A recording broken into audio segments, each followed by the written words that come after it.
চলে আসবো, তাই না? যাও বাড়িতে, ফুলগুলো নষ্ট হয়ে গেছে তো।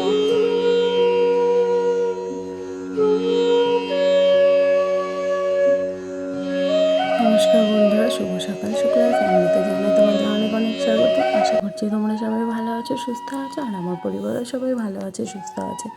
এখন বাজে সকাল 7টা, আর এখন থেকে আমি আমার ব্লগটা স্টার্ট করছি। ঘরের যত বাসি কাজ ছিল সমস্ত কাজ সেরে না চলে এসেছি গোপুর কাছে, গোপুকে ঘুম থেকে তুলতে। তো দেখো, ওকে ঘুম থেকে তুলছি আর কারেন্টটা চলে গেল ওর আদর খেতে খেতে। দেখো বন্ধুরা, আমি গোপুকে কিন্তু স্নান করিয়ে নিয়ে এসেছি আর ওকে ভোগটাও লাগিয়ে দিলাম। আর বন্ধুরা জানো তো, সায়নীর মর্নিং স্কুল চলছে, সায়নী কিন্তু স্কুলে চলে গেছে। আর দেখো বন্ধুরা, গোপুর বিছানা এটা। আর বেড খাবার আছে, কিন্তু আমি এরকম মানে সুতির কাপড় পেলে না নরম, সেগুলো দিয়ে আমি ওর জন্য এরকম বিছানা তৈরি করে দিই, বিছানার চাদর আর কি। তো দেখো, গোপুর সেবা করে আমি চলে এসেছি রান্নাঘরে। আর সৃজনীরও তো স্কুল খুলে গেছে বেশ কয়েকদিন আগেই, কিন্তু গরমের কারণে না ওকে স্কুলে নিয়ে যেতাম না। তো ভাবলাম অনেক দিন তো স্কুল বন্ধ করলাম, তো আজকে যাই মেয়েটাকে নিয়ে একটু স্কুলে। পরীক্ষা তো চলেই এসেছে, 9 তারিখ থেকে পরীক্ষা। সেই ভেবে দেখো আজকে স্কুলে যাব, তার জন্য সকাল থেকেই শুরু করেছি তোড়জোড়। আর তাই ভাবলাম একবারে সকালবেলা রান্না করে নিই। আমাদের তো জানোই তোমরা যে দুপুরবেলায় মেইন রান্না হয়। সকালবেলাটা আমরা সেদ্ধ ভাত করে খেয়ে নিই আর রাত্রেবেলাটা ঠান্ডা ভাত খাই। কিন্তু বন্ধুরা, আজকে আমি দুবেলাটা একবারে করে আছি, কারণ ওই দুপুরবেলা গরমের মধ্যে এসে বাড়ি আসতে আসতে 1টা 1:30টা বেজে যায়। এবার ওই গরমের মধ্যে এসে না রান্না করতে ভীষণ কষ্ট হয়। তাই ভাবলাম যে রান্নাবান্না করে রেখে যাই, তাহলে বাড়ি এসে খেয়ে দিয়ে একটু বাচ্চাটাকে নিয়ে একটু রেস্ট নিতে পারবো। আর সৃজনী কিন্তু এখনও ঘুম থেকে ওঠেনি, তো ও ওঠার আগেই আমি সব কাজগুলো সেরে নেবো। দেখো, আমি আজকে রান্না করব বাটা মাছের ঝোল সর্ষে বাটা দিয়ে, আর রান্না করব কচু শাক। আর কচু শাকটা তো দেখছো তোমরা, কালকেও হয়েছে, আজকেও হয়েছে, আর এরকম বেশ কয়েকদিন হবে বন্ধুরা, কারণ মায়ের শরীরে একটুও রক্ত নেই। ডাক্তার বলেছে কচু শাক খেতে। এবার সব সময় তো সব সবজি পাওয়া যায় না, হয়ও না। এবার কচু শাকটা আমাদের বাড়িতে রয়েছে, এই জন্য মা বলছে আমি প্রতিদিন একটু করে কচু শাক এনে দেবো, আমায় রান্না করে দেবে। আমি বললাম তাহলে বেশি করে নিয়ে আসো, আমরাও তো ভালো খাই, তাহলে একবারে করে নেব। তো দেখি, আর বাজারে গেলে যদি মোচা পাই তাহলে একটা মোচা নিয়ে আসবো। আর কি, যেই সবজিগুলোতে রক্ত হয়, কুলেখাড়া শাক, এগুলোই খেতে বলেছে মাকে বেশি করে। আর দেখো বন্ধুরা, মাছটা ভাজা হয়ে গেছে, তাই এই মাছের ঝোলটা এবার বসিয়ে দেবো, যার কারণে আমি কড়াইটা চেঞ্জ করে নিলাম। আর দেখছো তো, আমি কিন্তু এরকম কাঠের উনুনে হাত দিয়েই চেঞ্জ করি হাঁড়ি কড়াইগুলো, জানো তো।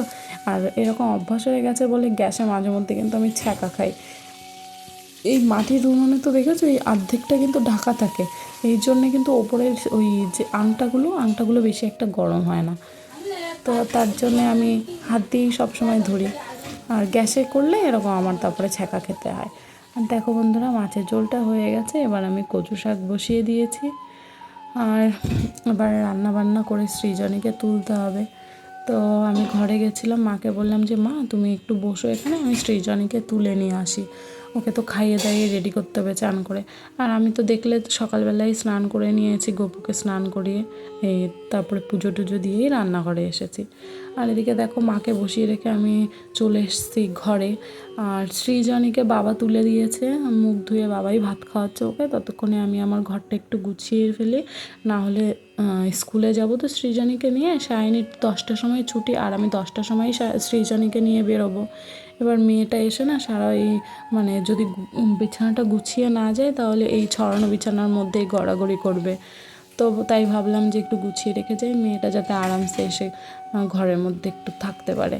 আর ওকে রেখে যেতে না খুব মন খারাপ হয়, জানো তো, কারণ ছুটি হবে সেই 1:30টার সময়, 1টা 1:30টার সময় বাড়িতে আসবো, ততক্ষণ আমার বড় মেয়েটা একাই থাকবে। এই হয় জানো তো বন্ধুরা, দুটো বাচ্চা হলে না মানে বড় বাচ্চাটা একটু মানে অযত্নই হয়ে যায়। ওর ভীষণ মন খারাপ করে, আমি যদি বোনকে নিয়ে চলে যাই, ও যখন একা একা বাড়িতে থাকে না, ও ভীষণ দুঃখ করে, জানো তো।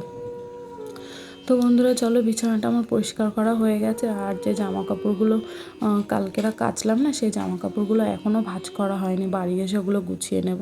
তারপরে দেখো বন্ধুরা, আমি সৃজনীর টিফিনটাও গুছিয়ে নিয়েছি।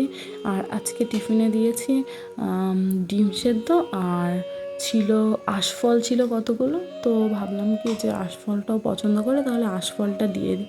তো তাই ভেবে কয়েকটা আঁশফলও আমি দিয়ে দিয়েছি। আর দেখো বন্ধুরা, আমি ডিম আর যা কিছুই একটা ফল দিই ওকে, কিন্তু ও টিফিনটা শেষ করে আসে, ডিমটাও শেষ করে আর ফলটাও শেষ করে, কিন্তু বাড়িতে থাকলে কিন্তু কোনো ফল খেতে চায় না। স্কুলে বসে যাই হোক ফল দিলে সেটা খেয়ে নেয়, সে ম্যামের ভয়ে হোক বা বন্ধুদের সাথে মিলে হোক। তো বাড়িতে বসে কিন্তু কোনো ফল খায় না। কার কার বাচ্চা এরকম করে আমাকে কমেন্ট করে বলো প্লিজ। তো বন্ধুরা দেখো, আমি ব্যাগটা গুছিয়ে নিয়ে এসেছি, সৃজনীকে স্নান করিয়ে ফেলেছি, আর এবার ওকে ড্রেস পরিয়ে দেবো।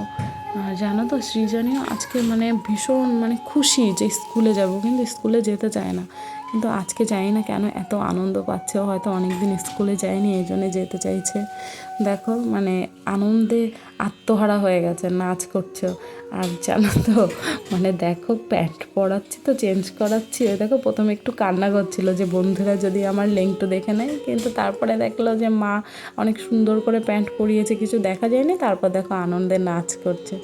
আর বন্ধুরা জানো তো, শাইনি সৃজনীর স্কিনের প্রবলেমটা কিন্তু এখন অনেক কমেছে, গায়ে কিন্তু এখন আর কোনো র্যাশ নেই, বেশ ভালো হয়ে গেছেই বলা যেতে পারে। তো চলো বন্ধুরা, আগে ওকে ড্রেসটা পরিয়ে নিই। আর শাইনিকে তো সকালবেলায় কী করেছি জানো, মুড়ি জল দিয়ে ভিজিয়ে খাইয়ে স্কুলে পাঠিয়েছি, আর টিফিনেও কিছু দিইনি, কারণ ওদের স্কুলে তো ভাত দেয়, থালা দিয়ে দিয়েছিলাম ব্যাগের মধ্যে, বলেছিলাম বাবা কয়েকটা খেয়ে নিও। আর অত সকালে আমার গ্যাসটাও ফুরিয়ে গেছে, তোমাদেরকে তো বলেছি গ্যাস তোলা হয়নি। আর ভাবছি জানো তো, কালকে একটা গ্যাস নেব, গ্যাস না হলে হয় না জানো তো। এই যে মেয়েটা না খেয়ে চলে গেছে সকালে স্কুলে, ভীষণ খারাপ লাগে। তো ভাবলাম গ্যাসটা তুলে নেব কালকেই, না হলে ভীষণ অসুবিধা হচ্ছে। তো দেখো বন্ধুরা, সৃজনীকে রেডি করে না আমি একটা টিপও পরিয়ে দিলাম, কারণ সৃজনী খুবই পছন্দ করে টিপ পরতে, ও একটু সেজে গুজে থাকতে পছন্দ করে, কিন্তু আমার শাইনি আবার টিপ পরতে চায় না। আর সৃজনী সারাক্ষণ লিপস্টিক টিপ এগুলো পরতে ভীষণ পছন্দ করে, ও পরতে চায় এগুলো। সাজাগোজের জিনিস পেলেই হলো, ব্যাস শুরু হয়ে যাবে সাজাগোজো। আর দেখো ওকে আমি এই রুমালটা প্রতিদিনই দিয়ে দিই, কিন্তু বাবা বকাবকি করছে। দেখছো শ্বশুরমশাই দাঁড়িয়ে আছে, উনি বকাবকি করছে যে কেন ওই রুমালটা ওখানে দিচ্ছে। কি বলো তো বন্ধুরা, ওখানে সেফটি পিন দিয়ে আটকে দিলে রুমালটা হারায় না, নাহলে প্রতিদিনই রুমাল হারিয়ে আসে। আর পরের দিন খুঁজে দিলেও সেই রুমালটা না ব্যবহার করতে কেমন যেন একটা লাগে। যদি স্কুলে রেখে আসে টিচাররা খুঁজে দিয়ে দেয়, কিন্তু তারপরেও সেই রুমালটা ইউজ করাতে কেমন লাগে না বলো। তার জন্য আমি সেফটি পিন দিয়ে ওখানে আটকে দিই যাতে না হারিয়ে যায়। তো দেখো বন্ধুরা, সৃজনী রেডি হয়ে গেছে, আর ওর দাদুকে দেখো আগের থেকেই টাকা দিচ্ছে। দেখো কত গল্প, কত কথা বলছে আজকে। দেখো শাইনি স্কুল থেকে বাড়ি এসছে, ওর বুনুকে রেখে বাড়ি যেতে ইচ্ছে করছে না, বুনু স্কুলে যাচ্ছে। মা স্যারের ড্রয়িং একটা করে ফেলো, ঠিক আছে? হ্যাঁ, কি হয়েছে? ওরে বাবালে, ঠিক আছে ঠিক আছে ঠিক আছে। হ্যাঁ না, ওরম করে না বাবা, বুনুর দেরি হয়ে যাচ্ছে, তুমি যাও বাবা। আমাকে ছেড়ে এতক্ষণ ছিলে? এরকম করে নাকি পাগল? ওটা যাও, আমি তো বুনুকে রেখে চলে আসবো, তাই না? যাও বাড়িতে যাও। না বাবা, মোবাইল রেখে গেলে কি করে হবে, তুমি যাও, ওই যে দাদু ডাকছে। আর খেয়ে নিও, ঠিক আছে? কি দিয়েছিল? আচ্ছা যাও তা। আর আজকে দেখো স্কুলে যাওয়ার এতই তাড়া যে আমার জন্যে একটু দেরি করলো না। হ্যাঁ, মেয়ে দেখো চলে গেছে অরণ্য আর অনামিকার সাথে। আর সামনে ভ্যান দাঁড়িয়েছিল, ভ্যানে উঠে পড়েছিলাম। তো দেখো বন্ধুরা, এই যে সৃজনীর স্কুল, এই ব্লু কালারের স্কুলটা, তো চলে এসেছি আমরা।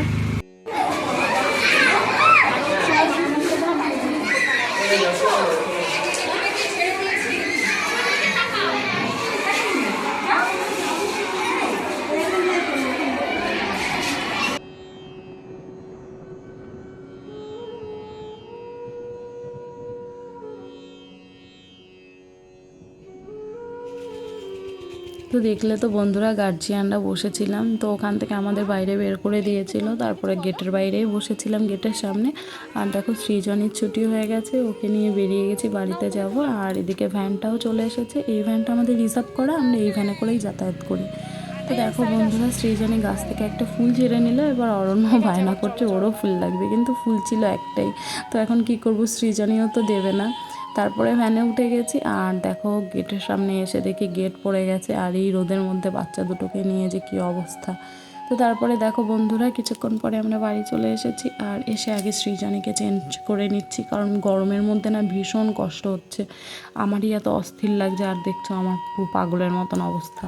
তো সৃজনীর কতটা কষ্ট হচ্ছে, তাহলে আগে চেঞ্জ করে ওর হাত মুখ ধুয়ে নিই। আর বড় মেয়েটাকে কিন্তু এখনও আমি একটু চোখের দেখা দেখতে পাইনি, কী করছে কে জানে, মা তো বললো ঘুমিয়ে গেছে। তো বন্ধুরা আমি ওকে বলে গেছিলাম যে বাবা একটা ড্রয়িং করো, এবার দেখে কী করছে জানো তো। বড় মেয়েটা এই যে এতটা সময় ও একা একা থাকে, ও নিজেকে অনেক অসহায় মনে করে। সত্যি আমার বড় মেয়েটা অনেক অসহায় হয়ে গেছে গো। ওর বাবা যদি বাড়িতে থাকতো তাহলে এরকম হতো না, কিন্তু কি করব বলো, পেট বাঁচাতে হলে তো বিদেশে যেতেই হবে, কারণ আমাদের এখানে আর কোনো কিছুই নেই তেমন যে ও সেই কাজটা করবে, আর ও পারবেও না কিছু এখানে করতে। তার জন্য এবার কষ্ট হলেও বিদেশটা ওর করতেই হবে। আর আজকে 10টা বছর হয়ে গেছে ও বিদেশে রয়েছে, আমার বিবাহিত জীবনও 10টা বছর, বিয়ের 21 দিন পরে চলে গেছিলো বিদেশে। তো তারপরের থেকে এভাবেই চলছে, আসে 2-3 মাসের জন্য আসে আবার চলে যায়, এভাবেই চলছে, 1-1.5 বছর পর পর বাড়ি আসে।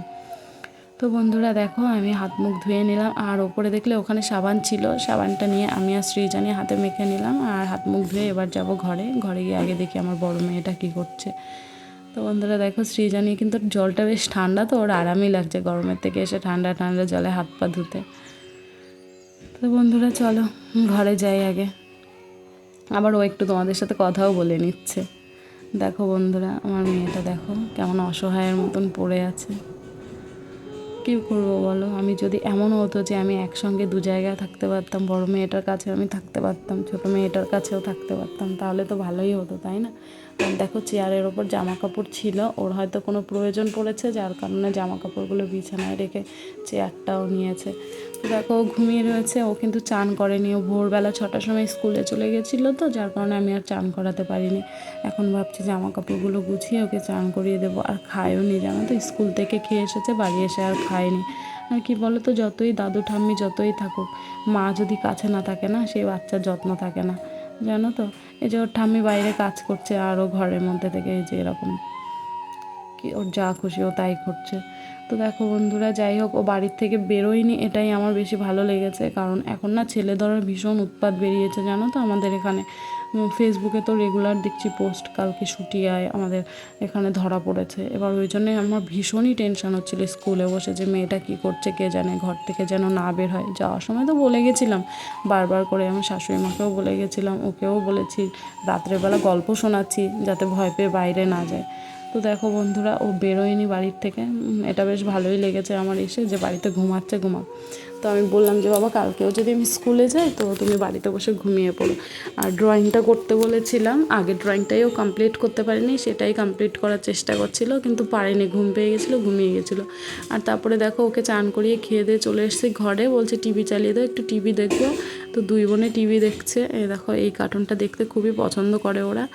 আর ওরা কার্টুন দেখতে দেখতে না আমি একটু ঘুমিয়ে গেছিলাম, তারপরে সন্ধ্যাবেলা ঘুম থেকে উঠেছি, ঘুম থেকে উঠে দেখছি ফুচকা, আর তার আগে না আমার খুব মনে হচ্ছিলো আজকে যদি ফুচকা আসে তাহলে আমি ফুচকা খাবো।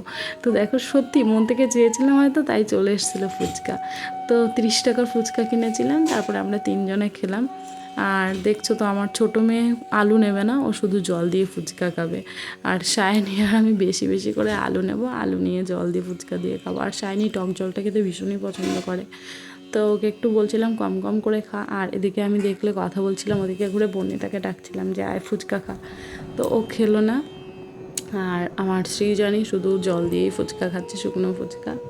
তো বন্ধুরা চলো খেয়ে নিই, তারপরে আরও ভাবছিলাম যে অনেকটা আলু রয়েছে, এতটা আলু কি করব, আলুগুলো দিয়ে তাহলে ঘরে ফুচকা রয়েছে ওগুলো ভেজে আলু দিয়ে খেয়ে নিতে পারবো। তারপরে রান্নাঘরেও গেছি জানো তো, তারপরে গিয়ে মনে পড়েছে আমার তো গ্যাস নেই, তাহলে কিসে ভাজবো। তারপরে আবার ভাবলাম কি রাত্রিবেলা যখন রুটি বানাবো তখন ভেজে নেব, আলু কিন্তু রেখেই দিয়েছি। তো রাত্রিরেও আর ভাজা হয়নি জানো তো, সেই আটা মেখে রুটি করেছি, তারপরে ঘরে চলে এসেছি আর কি। মানে আজকে তোমরা তো দেখেছো আমাদের রান্নাঘরের বাইরেও আরেকটা উনুন আছে, তো সেখানে রান্না করেছি আজকে রাত্রিরে, ও রুটি বানিয়েছে ওখানে। এবার রুটি বানিয়ে যেই রান্নাঘরে গেছি খাওয়ার জন্য নিয়ে, তখন মনে পড়েছে যে ফুচকা তো আর ভাজা হয়নি। তারপর আর ইচ্ছাও করলো না এই গরমের মধ্যে, আর গরমের মধ্যে কাঠে রান্না করতে যে কতটা কষ্ট হয় সেটা তো তোমরা জানোই। আর তারপরে দেখো বন্ধুরা ফুচকাটা খাওয়ার পরে ওরা খেলনা ছড়িয়ে রেখেছিলো, দেখো কি নোংরা করে রেখেছে ঘরটা। আমি বলেছিলাম খেলনাগুলো গোছা, তারপরেই তোদেরকে আমি অন্য কথা শুনবো। তা দেখো সায়নী খেলনাগুলো গোছাচ্ছে, আর শ্রীজানিটা ভীষণ দুষ্টু, ছড়িয়ে রাখবে কিন্তু গোছাবে না। তারপরে দেখো বন্ধুরা, আমি মেয়েদেরকে নিয়ে খেতে বসে গেছি, আর আজকে ঘরে নিয়ে এসেই খাচ্ছি। আর রাত্রিরে আছে দেখো রুটি আর আলুর তরকারি, আর এই আলুর তরকারির মধ্যে না আমি একটু লেবুর রস দিয়েছি, ভালো লাগে খেতে, আর পেঁয়াজ আর কচু শাকের ঘন্ট। তো বন্ধুরা, আর খাওয়া দাওয়া করে না আজকে হচ্ছে এখানেই ঘুমাবো। তো দেখো বন্ধুরা, আমি বিছানাটাও করে নিয়েছি। তোমাদের যদি আমার ভিডিওটা ভালো লাগে তো প্লিজ একটা লাইক শেয়ার কমেন্ট করো, আর আমার চ্যানেলটা প্লিজ সাবস্ক্রাইব করো। আর দেখা হচ্ছে নতুন একটা ভিডিওতে। ততক্ষণ তোমরা সবাই ভালো থেকো, সুস্থ থেকো, টাটা।